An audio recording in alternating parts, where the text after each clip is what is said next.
Hello, माझं नाव मधुरा दिवटे आणि मी एका 6वीमध्ये शिकणाऱ्या मुलाची आई आहे आणि मला भाषा विषयांच्या अभ्यासाबद्दल काही सांगायचं आहे. विद्यार्थी आणि भाषा विषय. सध्याची मुले आपल्या मित्रांसोबत साधारणतः मोडक्या तोडक्या हिंदीत संवाद साधतात. घरी मातृभाषेत बोलतात आणि शाळांमध्ये एकाच वेळी 3 भाषा शिकत असतात.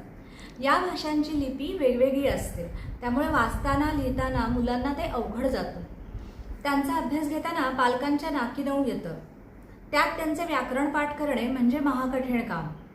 मुले पाठांतर करताना, लिहिण्याचा सराव करताना अगदी मेटाकुटीस येतात.